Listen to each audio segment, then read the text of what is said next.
Всем привет! Вы на канале 88 клубков. Меня зовут Настя. Сегодня я вяжу самую популярную шляпу Панаму этого сезона из натуральной рафии крючком. Я выбрала именно натуральную рафию, потому что она прекрасно подходит для плотного узора. Изделие прекрасно держит форму, не мнется, не гнется. При этом она легкая и невесомая. Это очень важно для летних головных уборов. Выполнила изделие в двух цветах и размерах. На всех этапах озвучиваю количество петель, количество рядов, размеры в сантиметрах, чтобы вы легко адаптировали изделие под свой размер. Здесь я вяжу на 55 объем головы. По ходу видео вяжу на 56 объем головы, но объясняю, как связать больше или меньше размера. Ширину полей шляпы также выбираете вы на свое усмотрение. Я лишь подробно рассказываю принцип и технологию вязания. Я использую натуральную рафию бренда «Вяжи еще». На изделие у меня уходит 250 метров этой рафии. Вот здесь остается еще более половины мотка. Рафия очень нежная. Ее можно мочить, она имеет широкую нить, можно не отпаривать до вязания, а отпаривать уже изделие. Изделие преображается, становится очень лаконичным, смотрится дорого. Нить матовая. Все необходимые ссылки оставляю в описании под этим роликом. Вязать буду крючком 3,5 мм. Использую сантиметровую ленту, ножницы. Также потребуются маркеры в достаточном количестве. Все очень подробно и понятно. Рассказываю, как связать донышко шляпы, плавно перейти на стенки, как и где, сколько делать добавлений. Навязываем глубину, ориентируйтесь на свой размер, везде все поясняю. Далее плавно и очень лаконично переходим к полям шляпы или панамы, как кому удобнее. У этой рафии очень широкий выбор цвета. Переходите по моим ссылкам, подписывайтесь на канал. Приступаем к работе. Для начала работы нить нужна мне изнутри намотки. Это удобно, клубок всегда будет в пакете. Чисто и аккуратно. Нить достаточно нежная, так что любое ее травмирование будет исключено.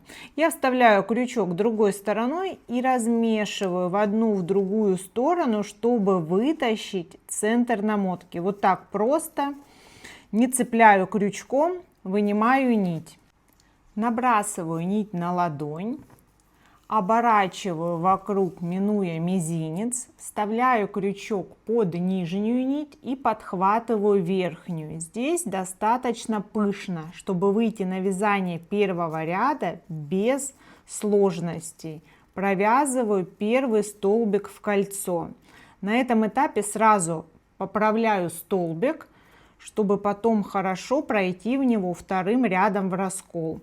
В кольцо мне потребуется 6 столбиков без накида. Второй, третий, четвертый, пятый и шестой. Теперь навязанные столбики складываю пополам и затягиваю кольцо. Столбики по кругу притягиваются друг к другу. Поправляю аккуратно, нить нежная, сильно не тяну. Край начала в сторону. Здесь вытягиваю петлю больше обычного. И нахожу первый столбик. Вот он. Здесь я его поправляла для того, чтобы удобно было проколоть его в раскол. В раскол это когда я вхожу в основание столбика по центру с лицевой стороны и по центру с изнаночной. Вот между двумя нитями одного столбика у меня выходит крючок с лица и с изнанки. Я это отверстие прошла. Теперь соединяю ряд. Первая кромочная коса, за обе дужки увожу туда петлю. Можно подтянуть, она такая большая не нужна.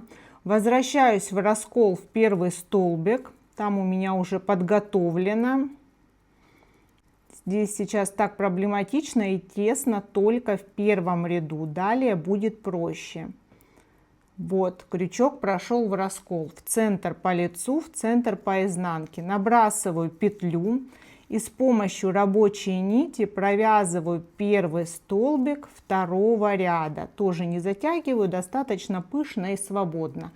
В эту же точку провязываю еще один столбик. Во втором ряду в каждую из 6 точек я провяжу 2 столбика, и из 6 у меня получится 12 столбиков. Далее снова в раскол нахожу центр галочки, ввожу крючок, контролирую по изнанке, чтобы крючок вышел из центра. Вот головка крючка выходит между двумя нитями одного столбика. Провязываю столбик без накида, первый, и сюда же уже просто проходит крючок второй. Готово. Этот край начала я могу ввязать в полотно в следующем ряду, чтобы здесь сейчас при подробном объяснении он мне не мешался. Следующий столбик в раскол то же самое, аккуратно прохожу, чтобы не порвать и не травмировать рафию. Пока петель в круг мало, аккуратно это делаю. Первый столбик без накида, сюда же второй столбик без накида.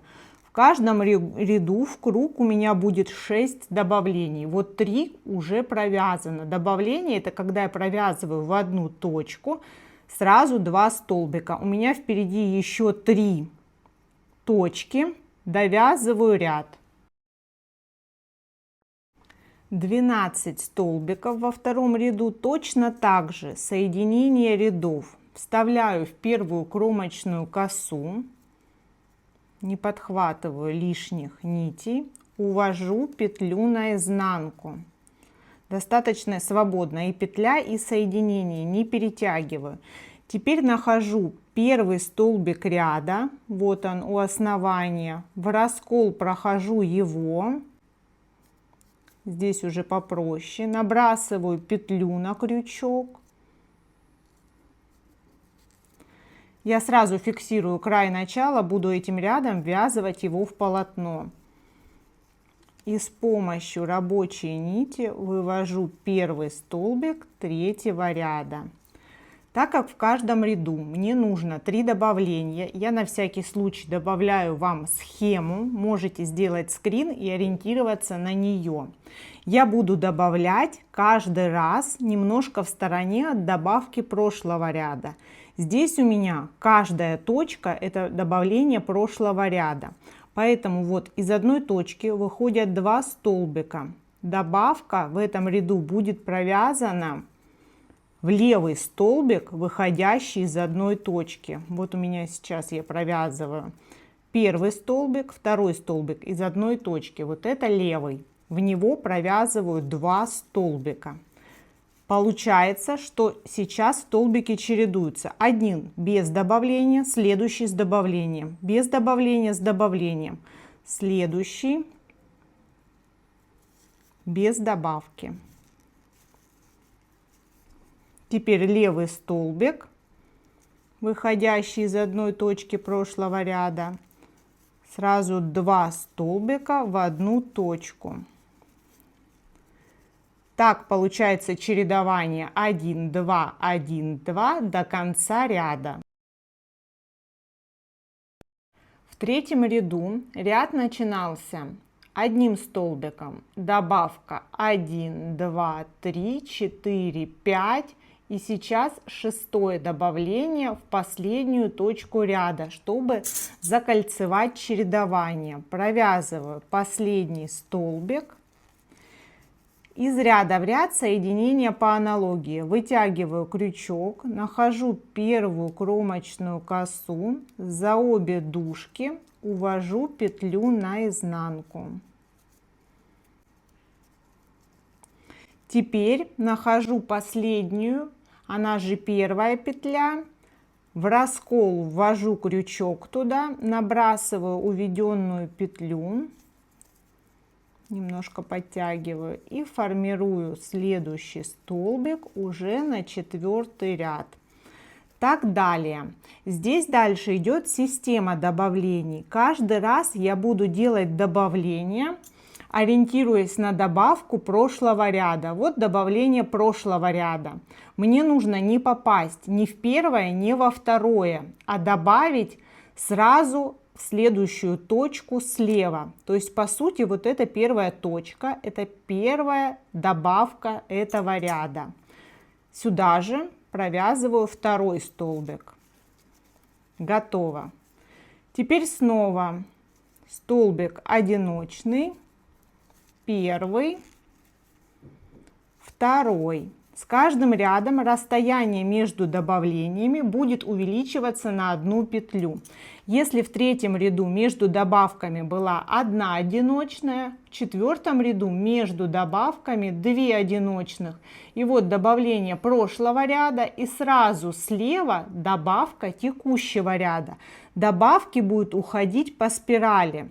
Здесь в этой точке для удобства можно маркировать добавление, чтобы ориентироваться в следующем ряду, где провязывать добавку в очередной раз. Вот так я маркирую для наглядности. Снова 2 одиночные петли. Первая, вторая в раскол. Далее добавление в этом ряду. Первый столбик и сюда же второй столбик. Вот она, двойная петля, снова ее маркирую. Можно просчитывать расстояние между добавлениями или ориентироваться на добавку прошлого ряда, или ориентироваться на маркеры, как вам удобно. Так завершаю этот ряд. Здесь уже более наглядно делаю соединение. Проверяю, что добавлений, то есть маркеров 6. Нахожу первый столбик, прохожу его в раскол, цепляю уведенную нить и формирую первый столбик на следующий ряд. Здесь все то же самое. Вот она, добавка предыдущего ряда. У меня в каждую из петель провязано по одному столбику. И сразу в следующую слева провязываю добавление в текущем ряду. Так далее, ряд за рядом я навязываю макушку своего изделия, контролирую количество добавлений в круг, и чтобы добавление текущего ряда не попало над добавлением предыдущего ряда, а было немножко сбоку, то есть в следующую точку. Так мне сейчас нужно навязать около 12 рядов, ряд за рядом. Сейчас у меня провязано 12 рядов. В последнем 12 ряду было 10 одиночных столбиков между добавлениями. Добавления у меня маркированы. Если проследить линию добавлений до центра, то она идет по спирали. Вот я двигаюсь по добавлению с одной стороны до центра. На этом этапе мне нужно отпарить мою заготовку, так как далее пойдет вязание закругления. Покажу на этом образце вам, в какой точке я сейчас нахожусь. Вот навязывалось 12 рядов с добавлением в каждом ряду до этого маркера. Теперь пойдет плавное скругление. Здесь добавки будут не в каждом ряду, поэтому эту часть впоследствии будет отпарить очень сложно. Делаю это сейчас. Размер основания шляпы напрямую зависит от обхвата головы. Есть даже таблица по вязанию шляп, какого размера должна быть макушка в этой точке, для того, чтобы выйти на нужный размер. Если найду, обязательно добавлю для вас эту таблицу. Сейчас у меня 14 с небольшим сантиметров. Я вяжу шляпу на размер 56 обхват головы. По этой таблице около 16-17 сантиметров должно быть мое основание шляпы. Но здесь я начинаю делать пропуски по рядам для того, чтобы получилось вот такое аккуратное, плавное скругление верха. Следующий ряд, 13, я вяжу без добавлений. Сколько петель, столько и столбиков. Провязываю в одну точку 1 столбик. Этот ряд не изменит количество петель. Сейчас в круг у меня 72 столбика. По итогам 13 ряда остается 72 столбика. В 14 ряду я возвращаюсь к схеме добавлений. 6 добавлений в ряд. Добавка позапрошлого ряда. Добавление в 14 ряду буду провязывать точно так же в точку, которая находится сразу слева после петель, которые были провязаны в 13 ряду в добавление 12 ряда. То есть вот здесь это эта точка, 2 петли, здесь в эту точку 2 петли, с этой стороны в эту точку 2 петли и так далее по кругу. Соответственно, 14 ряд плюс 6 петель к моим 72. По итогам ряда получится 78 петель. Уже сейчас видно аккуратное скругление верха шляпы. И в 15 ряду я снова не делаю добавления. Вот в 14 ряду добавление здесь, в 13 не было, в 12 закончились подряд в каждом ряду добавления. И в 15 ряду снова провязываю 78 петель, сколько столбиков в круг, без изменения количества. 15 ряд провязан, и следующий ряд снова с добавлениями через 1. Также делаю 6 добавлений. Если вы вяжете шляпу на 55 обхват головы, следующими 6 добавлениями у вас получится 84 петли в круг. Далее идет вывязывание глубины шляпы. Я провязываю также 6 добавлений. Это изделие у меня на 56 обхват головы. Я сделаю еще дополнительные добавки в следующем ряду. Вот получается 2 петли дают 1 сантиметр, поэтому шаг размера 2 петли в обхвате. Сейчас я провязываю добавление. Вот как раз на начало ряда приходится моя первая добавка слева от добавки позапрошлого ряда. В эту же точку провязываю 2 столбика и продолжаю ряд. По итогам этого ряда у меня 84 петли. Сейчас у меня полностью связан купол верха шляпы моей. Я для вас добавляю мои расчеты от количества петель к размеру головы, но можете пользоваться ими, если ваша плотность вязания, материал и номер крючка совпадает с моим. Я также озвучиваю размеры в сантиметрах, можете ориентироваться на них. Сейчас у меня 84 петли в круг, и точно так же я вязала в коричневом цвете. 84 петли достаточно для обхвата головы 55 сантиметров. Если обхват головы 54 сантиметра, в последнем ряду, 16, делаете не 6, а 4 добавления, равно удаленные друг от друга и так далее. Если 53 обхват, делаете 2 добавления. Если детский обхват головы 52 сантиметра, можно вообще в предыдущем ряду не делать добавлений в 16, то есть и вы выйдете на необходимый обхват купола шляпы. У меня сейчас вяжется изделие на 56 обхват головы, и поэтому мне не хватает 2 петли в круг. Сейчас я буду делать их в рандомных равно удаленных местах, вот так, даже без просчета. Все остальные маркеры можно удалить. Вот следующий, получается у меня 17 ряд, я вяжу, и он корректирует количество петель. Для моего размера мне потребуется 86 петель в круг. Поэтому еще 2 петли следующим рядом подряд сразу после 16 ряда с добавлениями. В этой точке я добавляю.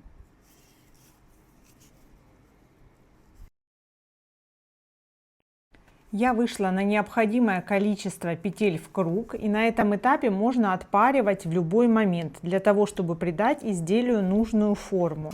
Сейчас у меня 86 петель в круг, и мне необходимо навязать 12-13 рядов без добавлений. Сейчас напрямую идет глубина моего изделия. Я могу сейчас маркировать последний ряд, где было корректировочное количество добавлений, просто чтобы ориентироваться от него, сколько рядов у меня провязано без добавок. Здесь выхожу на новый ряд.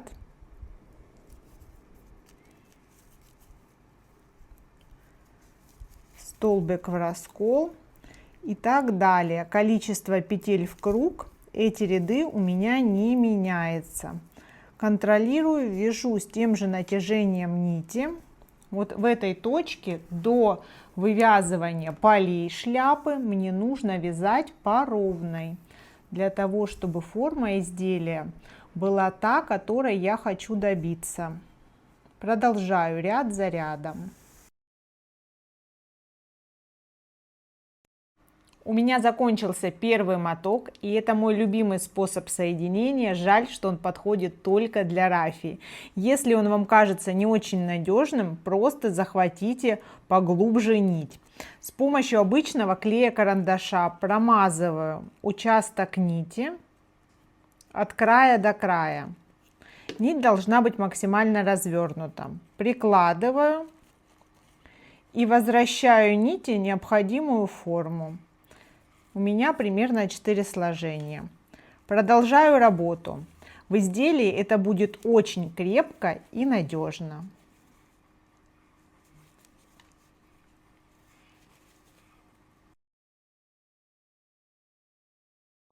Сейчас от последнего ряда с добавлениями у меня провязано 13 рядов по 86 петель.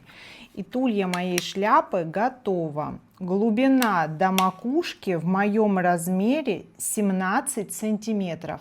В этой точке заготовку можно примерить. До верхней части уха должно не хватать где-то 5-7 миллиметров. Можете сантиметр, на ваше усмотрение.